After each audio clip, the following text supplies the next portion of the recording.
Social media पर चर्चा में आ रही एक न्यूज़ ने लोगों को गहरी सोच में डाल रखा है। ये खबर आपने भी सुनी होगी दोस्तों कि 8 एक्स नेवी ऑफिसर्स को कतर के अंदर पिछले 1 साल से ज़्यादा समय से कैद करके रखा गया था और अब उन्हें अचानक फांसी की सज़ा सुना दी गई है।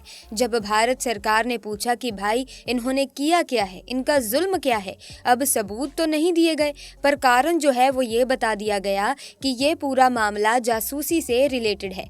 अब दोस्तों ये कोई और मुल्क होता जिसका इस किस्म की करतूत के साथ लेना देना होता तो बात अलग होती, पर इल्ज़ाम भारत पर लग रहे हैं, भारत के ऑफिशियल्स पर लग रहे हैं। सीधी सी बात, वो भी कोई आम नागरिक नहीं है, भारत के वो एक्स नेवी ऑफिशियल्स हैं। भारत की नौसेना के बेहतरीन जो ऑफिशियल्स हैं उनकी बात हो रही है और इनमें से एक को तो बाकायदा प्रेसिडेंट ने सम्मान दिया था भारत के, और इवन वो जहां काम करते थे उस संस्था को ये अवार्ड दिया गया, ये प्रेज दिया गया, ये बधाई दी गई कि वो कंपनी जिसके लिए 8-9 सैनिक काम कर रहे थे उन्होंने भारत और कतर के संबंधों को काफी गाढ़ा किया है। लेकिन फिर ऐसा क्या हुआ दोस्तों कि इन 8 से 9 सैनिकों को सीधे मौत की सजा सुना दी गई, फांसी पर लटकाने की सजा सुना दी गई और इन पर इल्जाम ये लगाया गया कि ये 8 जो भारतीय नौ सैनिक थे इन्होंने इजराइल के लिए जासूसी की है, कतर की।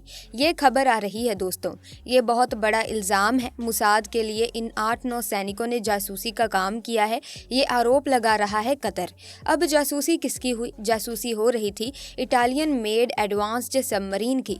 कतर अपनी समुद्री शक्ति को बढ़ाने के लिए, अपनी नौसेना को स्ट्रॉन्ग करने के लिए पनडुब्बियों का ऑर्डर दिया और पनडुब्बियां बनकर तैयार हो रही थी और पनडुब्बियों को चलाने के लिए एक्सपीरियंस्ड नेवी ऑफिशियल्स की ज़रूरत होती है, जो कतर के पास थे नहीं। कतर के पास है पैसा और उस पैसों का लालच देकर वो लगातार भारत के स्किल्ड लेबर्स को वहां काम करने के लिए ऑफर देते हैं।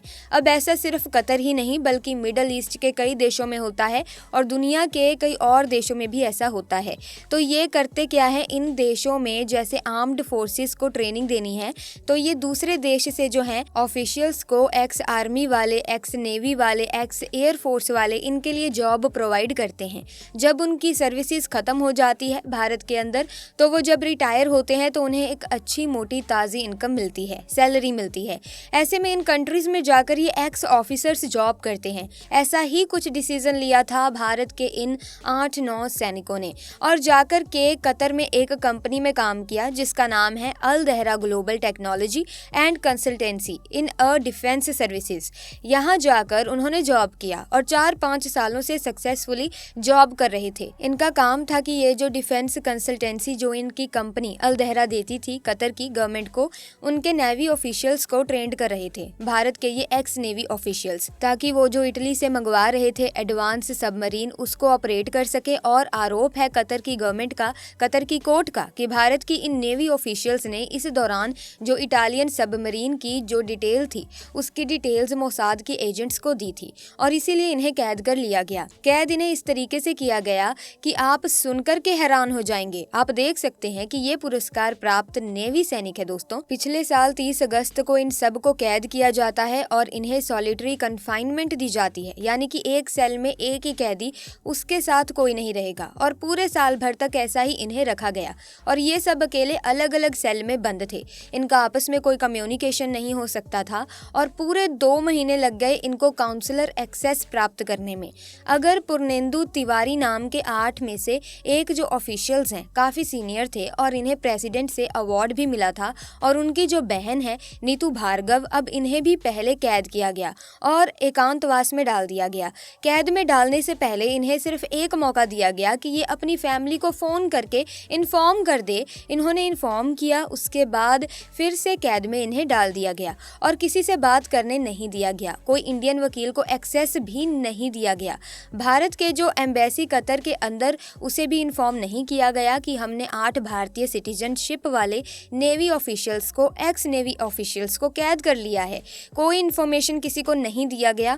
उसके बाद में जब नीतू भार्गव उन्होंने इस बात को सोशल मीडिया पर उठाया, अब देखिए ऐसा तो नहीं है कि वो भारत के ऑफिशियल्स के पास नहीं गई होंगी, मिनिस्ट्री ऑफ एक्सटर्नल अफेयर्स के पास नहीं गई होंगी, भारत की एम्बेसी के पास नहीं गई होंगी, डेफिनेटली वो गई होंगी दोस्तों, लेकिन उन्हें वहाँ से रिस्पॉन्स नहीं मिला होगा। इसीलिए फिर उन्होंने ट्विटर हैंडल्स पर, सारे बड़े बड़े हैंडल्स जो थे सबको टैग टैग करके उन्होंने डाला कि हमारे जो 9 सैनिक को कैद कर लिया गया है कतर में, उनके लिए कुछ कीजिए। तब ये खबर जाकर के MEA भारत के मिनिस्ट्री ऑफ एक्सटर्नल अफेयर्स के पास पहुंची और उसके बाद एस जयशंकर जी ने कहा कि हम इस पर बिल्कुल नजर रखते हैं। और जब पीछे पड़ी भारत की एक्सटर्नल अफेयर्स मिनिस्ट्री, उसके बाद जाकर के काउंसलर एक्सेस दिया गया। काउंसलर एक्सेस का मतलब कि राजदूत जो था वो भारत का जो मौजूद था कतर में, वो उनसे मिल सकता था और उसके बाद उन्हें अलाउ किया गया कि आप हर हफ्ते एक बार अपने परिवार से बात कर सकते हैं। और उसके बाद भारत सरकार के संज्ञान में जब मामला आया तो पिछले साल से अभी तक भारत सरकार ट्राई कर रही थी, पर नतीजा क्या निकला? 0-0। थर्सडे को खबर आई है गुरुवार को कि भारत के 8 से 9 जितने सैनिक हैं उन सब को मौत की सजा सुना दी गई है। लेकिन भारत ने जब प्रूफ मांगे कि भाई एविडेंस दीजिए, हमें जानने का अधिकार है कि क्या प्रूफ है आपके पास में कि ये जो ऑफिसर्स थे ये वहाँ जासूसी कर रहे थे, तो कतर की गवर्नमेंट ने मुंह सिल लिए अपने, कुछ नहीं बताया उन्होंने। अब जब ये खबर आ रही है तो ministry of external affairs Bharat की जो है वो हर संभव व न्यायिक मदद जो दे सकती है वो खोजने में लगी हुई है। अब वो कैसे कतर तक पहुंचेगी, कैसे कतर में वो अपने इन चीज़ों को रखेगी, कैसे कतर की गवर्नमेंट के साथ में डिप्लोमेसी के जरिए वो इन 8 एक्स नेवी ऑफिशियल्स को छुड़ा पाएगी या छुड़ा भी नहीं पाएगी, ऐसे में कतर की गवर्नमेंट ने कोई सबूत भी नहीं दिए। तो ऐसे केस में तो भारत नहीं छोड़ेगा कतर को, क्योंकि देखिए कतर का टॉप 4 इंपोर्टर है भारत का, यानी कि भारत सबसे बड़े ग्राहकों में आता है कतर के। भारत वहां से नेचुरल गैस LPG बहुत कुछ खरीदता है और $15 बिलियन का इनके बीच में व्यापार होता है। तो ऐसी स्थिति में कतर जो है भारत को यूं ही नहीं खो सकता। अब उसने सजा तो सुना दी है, पर अगर उसने एविडेंस नहीं दिखाया भारत की सरकार को कि ये सबूत है और हमने पकड़ा है इन्हें कि उन्होंने ये जासूसी की है, ऐसे में अगर तो वो सबूत को पेश करते हैं तो शायद इसके बाद आगे का जो प्रोसीजर है वो अलग होगा। लेकिन सबूत अगर वो पेश नहीं करते हैं और सीधे इन्हें मौत की सजा सुना दी जाती है तो ऐसे केस में भारत और कतर के संबंध बुरे तरीके से खराब हो सकते हैं और इसका खामियां आज़ाद कतर को उठाना पड़ेगा। कतर जो है इसने काफ़ी अच्छे संबंध बना लिए थे भारत के साथ, बहुत सारी हमारी यहाँ से ट्रिप गई हैं वहाँ पर, भारत के फॉरेन मिनिस्टर गए हैं वहाँ पर, सुषमा स्वराज गई हैं वहाँ पर, मनमोहन सिंह गए हैं वहाँ पर, उसके बाद में भारत के प्रधानमंत्री मोदी जी भी वहाँ गए।